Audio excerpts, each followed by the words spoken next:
a couple days into the training. We were doing really well. Me and this guy were doing very well. And we got pulled to the side at the end of the day on a regular training day. And we stayed after and we're talking with the cadre and instructors. And somebody else had come into the room, and we thought we maybe were just getting some extra stuff because we were doing well. And they ended up telling us we're going to go check out some foreign weapons.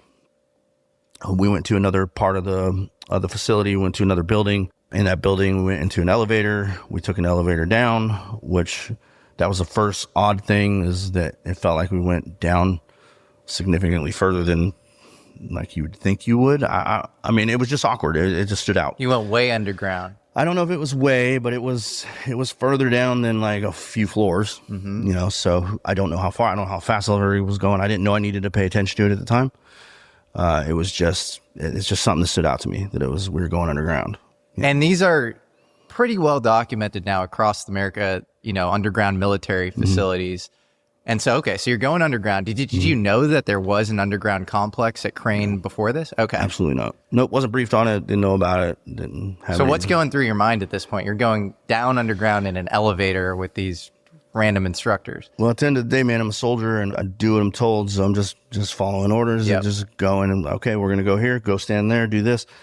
But I'm observing, you know, I'm kind of, it's starting to feel different, you know. The mood has definitely become more serious. You know, the people we were with seemed serious, and me and the other guy were just being quiet and, you know, not showing any emotion as we're trained to do. So, we get under there, door opens, we go through a security type checkpoint. I remember the first thing that stood out to me was that it was significantly more modern than everything up top. Yep. And that was odd. The lighting and everything seemed more modern, just seemed more upkept. Yeah. Kind of state of the art. Mm-hmm. It was very streamlined how things operated down there. So you could tell it was like very regimented. Just like you walk on this, everybody walked on the right side to go down the hall. Like people coming this way walked on their right. Mm-hmm. It's just, and there was like a line on the wall that you followed to different areas. You know how like the hospitals sometimes have like a line to follow to the emergency room. It was kind of that seemed like it was that. I mean, I wasn't 100% paying attention to that. I was just had observed it upon getting under there or getting down there. We moved through a security checkpoint, and then we started looking at some foreign weapons stuff, and they were telling us about some Russian and Chinese weapon systems that were captured. I don't want to go too into the details on this stuff. It's still within too kind of close proximity to that. Sure. That I don't want to go too far. But basically, it was pretty advanced stuff that they had been using that was captured, probably, I would assume, by agency types that were operating in the area and had come across stuff that it seemed exotic. It wasn't anything that would strike me as beyond what I'd expect us to find or people to have the capability of making. But it was interesting for sure. Just the type of ammunition and the way the weapon systems operated. There was some kind of exotic, unconventional. Yeah, unconventional. Yeah, I would say not so much exotic, but unconventional for sure. Okay. And so we talked about that for a little bit, and they kind of I felt like it was sort of evaluating our thoughts on it, maybe seeing, you know, we are weapons experts, and so maybe they just wanted another set of eyes on it, maybe just evaluating to see what we came up with. Maybe they were evaluating us for see what we could find out about. I don't know. Right. You know, it's like I said, I've thought about this a lot. And maybe they knew and they were testing you. Exactly. Maybe they didn't know and they genuinely wanted your help. Sure. There's a whole host of possibilities. Absolutely. And I don't want to say it was one of the, I don't know. Sure. But again, we did that for a bit. And then, at any point, did you say, "Hey, why are we down here?" Hell You're just no. kind of, And you wouldn't. You know, you wouldn't. It's not the way things are done. So you just do. You know? Totally. You just do the thing. And if you're ever like going to be denied access to the most interesting stuff, it's by asking questions like that, probably. Yeah, So I'd bet. You probably just want to kind of go with it at that point. Okay, so you're looking at this exotic, or not exotic, but unconventional adversary technology. Yes. And again, it was really interesting, and I think we came up with a couple ideas of what we thought about it, and purpose and functionality, and then they kind of, the two guys we were with spoke for a little bit, and then and again, I'm a lot of this is me trying to remember and So I don't know if I'm getting everything perfect, but in hindsight, looking back, I would assume maybe they were deciding if we were going to go further. Yeah. And they ultimately decided we would, I guess, because we went down and ended up going through another security checkpoint, which that was odd because we had already gone through a significant level of security. And so I thought that was odd. This was more like going into a skiff. Okay. What I would compare it to. And when you do that, everything you take your watch off. Anything electronic's gone. Yep.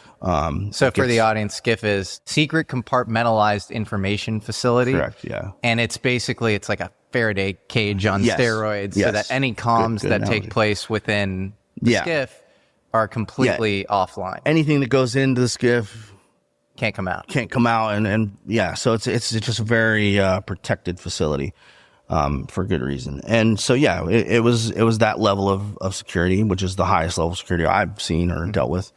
And so that was strange too, because we'd already gone through a pretty robust security checkpoint to get under there. And are they checking your clearance at each point? Or? No.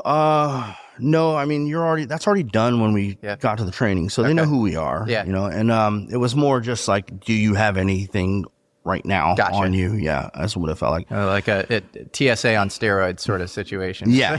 Oh yeah, for sure. Yeah. And then you go through that. You put your stuff in a box. It gets locked into a box, and then you go through another checkpoint area, a scan, and whatever else. Right.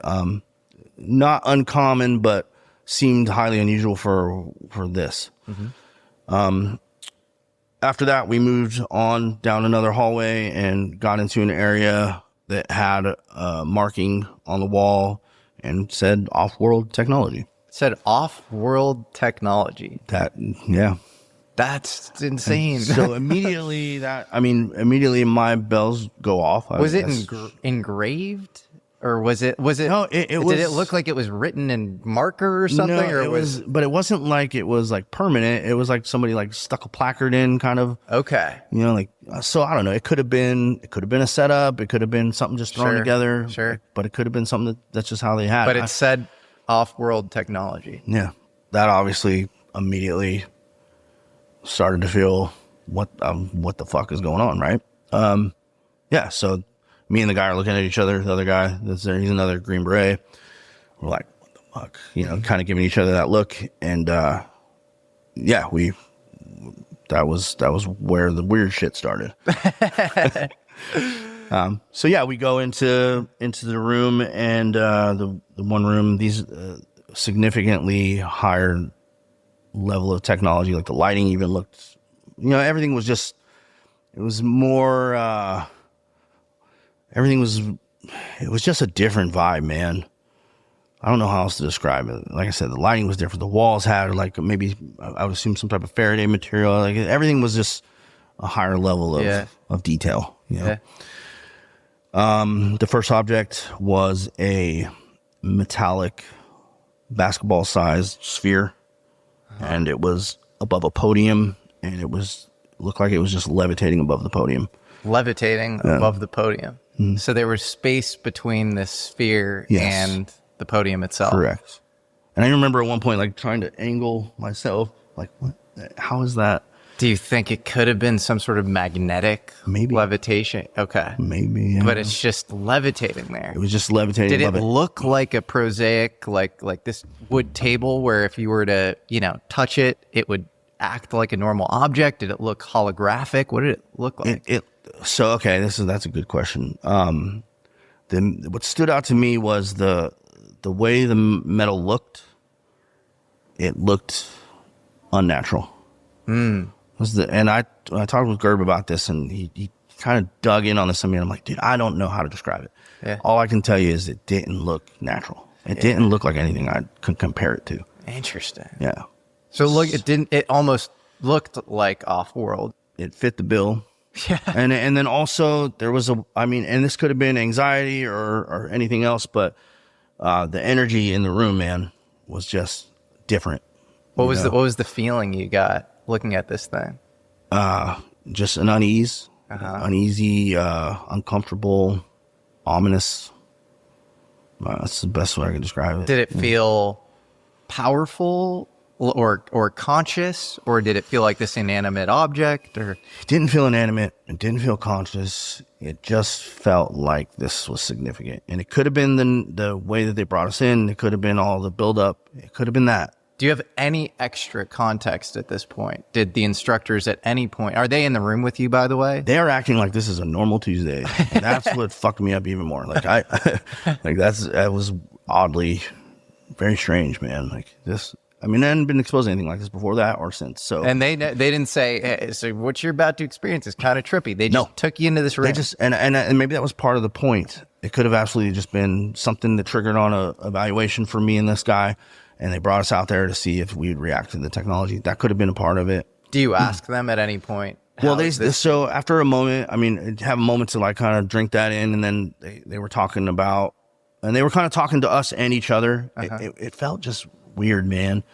Almost like they were purposely making it awkward. Yeah, I would say, but maybe it's just because I was in a weird situation. Do you know anything about these instructors as far as like, do they have physics background or military background? Most of them have military background. A lot of them come out of the same type of special operations that we were in, at least some of them.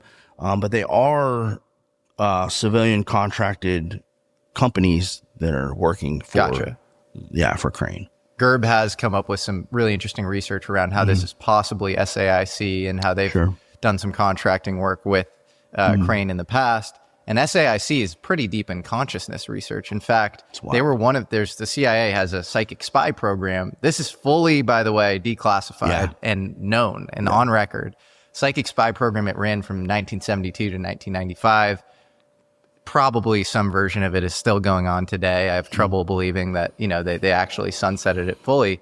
And why wouldn't they? It was successful. And you have, people like Joseph McMoneagle, who's remote viewer #1, who won the Legion of Merit for over 200 instances in which he added to military intelligence. In fact, you have a quote from Jimmy Carter, who's president from 76 to 80, saying, the craziest thing that I've ever experienced in my presidency was a remote viewer. Her name, I believe, was Rosemary Smith.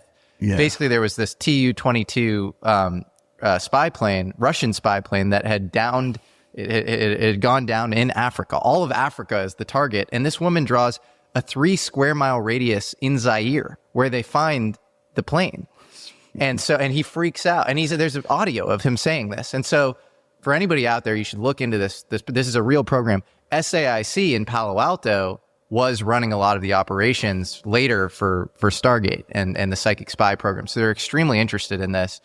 And our friend, UAP Gerb, has dug up a lot of research around SAIC's work with Crane. And there are other instances, by the way, of tests going on with people and their psionic connection. And there's a guy named Chris Bledsoe you're probably familiar with. Yes. North Carolina. Yes. A guy named Crazy story. Yeah. And a guy named Tim Taylor is a NASA mission controller. We were talking about him last night. Shows up in Bledsoe's life. Shows him a piece of space material. And somehow Bledsoe knows that it's like not from here. Yeah. And then and there's this interesting kind of reaction. And then Tim Taylor says, why you? Or something. Like he knows that at that point, Bledsoe does actually have this genuine psychic ability or something. Well, dude, that's funny that you bring that up because I 100%, when I saw that sphere, could say that I would, if I had no other context, even though I had the off-world technologies label, if I had none of that, I would have been like, that's not from here. Right. More context or corroboration that maybe your story isn't happening in a vacuum. There's a story of Uri Geller where, again, say what you will about the guy. I think there might have been some snake oil in some of the stuff that he was doing, but he was brought over by a guy named Andrei Puharich, who was part of consciousness research going on in the US, but also was doing weird MK Ultra stuff as well. Right. He brings over Uri Geller. Uri Geller has a crazy story with Werner von Braun, who's the father of the German and American space programs, ran our Saturn program that took us to the moon, where von Braun shows him, a piece of space material in a safe. And Uri Geller is able to deduce that this is not from here or whatever. And so this seems to be kind of this recurring trope. Yeah.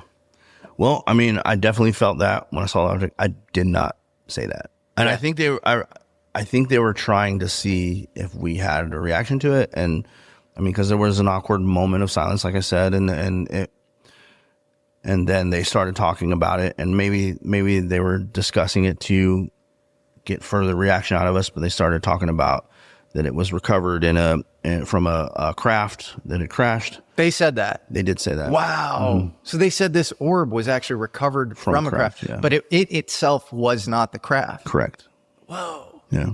So what do we think? I mean, did you extrapolate anything from that as far as what role the orb played in the craft's overall working? So I want to be careful how what I say I remember and don't remember, because this was a while ago, but I want to say I remember them talking about it being a control mechanism for the craft, some type of control mechanism for the craft. And I don't remember if they had said that to each other or to us. Like I said, there was kind of a two-way conversation happening. They were talking a little bit back and forth to each other, and then giving us bits of information also. So I don't remember exactly how that came out, but I do remember them saying that it was potentially part of a control mechanism and that it interacted with consciousness. I wanted to ask a question. I didn't, but I'm like, how would they know that? Right. Wow. So, okay, you see this orb, it's levitating on this podium. Then what happens? So we spent a little time there, and then we went to the next object, and it was another metallic object, very, very strange looking, same type of vibe. It's hard to describe because it didn't get a full view of it, but it looked like something you could like reach in and grab and pick up. And maybe it was something that would, you could put on your arm, or something that would have to use it with their arm. That's the best way I can describe it. Like a gauntlet. It's like a gauntlet. Yeah. That's a good analogy. Or maybe something that would like be like a shield, but and it had like a crystal type of display screen. Or I don't know if it was a display screen. It was a square, rectangular, looked like it would potentially be a display screen. And it was not levitating. It was sitting on a table. And at that point, like I'm looking at it, and it almost looked like a mirage type of effect. And above that display screen were these hieroglyphic symbols that I started to see appear. What? Yeah. Hieroglyphic symbols. That's the best way I could describe them. And I don't know what they were. Anything going through your mind at this point as you're seeing? Yeah, I was shitting bricks. I mean, yeah, it was terrifying. I mean, and are you trying to figure out? I'm just trying to be cool, man. Yeah. I'm trying to not look like I'm trying to act normal. Yeah. I don't know what's happening. I don't know what this is for. I'm just trying to just act like everything's fine. Yeah. And in retrospect, have you been able to deduce what any of these symbols were, or draw them up, or what they mean? Or so I've randomly, like I told you, I meditate and all this stuff now, and during meditations I've had a couple times where I've thought about it and they've come into my thoughts. Also, the lawyer, Danny Sheehan, yeah, he had talked about them, and he had drawn some that looked a lot like what I saw. A lot like what you saw. Yeah. So for context for the audience, Danny Sheehan in 1974 or 5 was taken into a SCIF, again, secret compartmentalized information facility in Washington, D.C., I believe at the behest of the incoming Carter administration. So it might have even been 76. And he was shown basically the Blue Book files. Right. And he's looking through the Blue Book files, and he sees this UFO crashed into the side of a mountain. Okay. And it's the dead of winter, and there's some Air Force officers present. And he sees on the rim of the UFO these hieroglyphic symbols. The UFO had crashed into this field, and there was snow, and the dirt was all turned up and stuff. And the UFO itself was stuck in the side of this big embankment. In one of the photos, I could see these symbols that were all around the base of the dome. And I took out the yellow pad and I opened it up to the inside cardboard of it, and I slid it under the microfiche machine, and I focused it so that I could see the symbols. And then I traced the symbols exactly, verbatim, all the way around the half of the dome that I could see. And I just I just traced all of them. I saw that show, and what he had drawn is very close to what I seen. And also I want to touch on something else that this correlates with. Documentary that I saw on YouTube about DMT. Yeah. And these guys were doing experiments with DMT, and they found that everybody was seeing these same symbols when they shined a laser a certain way and kind of diffracted the laser. Yep. In a way that you do like the double slit experiment. Yes. And in the diffraction, they saw these symbols, and those symbols are the same. That's fascinating. Yeah, Danny Jones does this amazing show on this, and these guys they're doing DMT. They're showing a laser in a specific way exactly to create this diffraction effect, and then their kind of interpretation of this is like they're seeing almost like the source code, like a binary code behind what we're seeing, which that sounds absolutely absurd. But if you take physicists like John Wheeler seriously, or people like Claude Shannon, who wasn't really more kind of information theory, but like maybe the universe is more information theoretic at its core, and we are rendering it in real time. And maybe when you take DMT, you ascend into these higher states, and you can actually look at the source code itself. It's fascinating. And what does it mean then if that source code is in the same language of whatever what you saw. I saw on that device and whatever Danny saw on that craft? That makes me think that these things off-world might be a slight misnomer, and it might be an interior fabric to the reality that we're in every day, or something even more fundamental to what we're seeing, or something. Probably touching on something. But when you're looking at these hieroglyphics, you obviously don't have the context of the Danny Sheehan interview or whatever. Nothing at that point. So what's the first thing that goes through your head as to like what this is? Well, first thing is like, am I hallucinating, or am I seeing that? I was squinting and looking at it, and I think even one of the guys who was with us had asked me, like, because he saw me looking at it, had asked me if, like, everything all right? Or I don't remember exactly what he said, but he kind of inquired to why I was looking at it, and I was like, oh yeah, and I just kind of brushed it off and forgot about it. But I mean, not only did I see the symbols, but they were like changing to different symbols. So there was a movement to them as well. So they weren't just like static.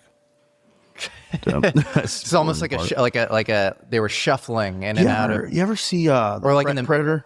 Yeah. You know how when he has a little communicator thing, he like gonna blow himself up, and it does a little countdown. Yeah. I kind of look like that. Do you feel like it was like a holographic display, or like the technology showing it? Did it feel prosaic, or did it feel like just something you'd never seen before as far as the display itself? Holographic sure could have been, but it was very crisp. Like where I feel like the holographic technology I've seen at like CES or whatever, it's almost like kind of hard to. Like you can see that it's a light. You can tell that it's not, that it's not a solid object, or not a physical object. So you could see in that case that it was like a light display, and in this case, does it almost feel like it's like part of reality itself? Yeah, that's a good way to put it. Wow.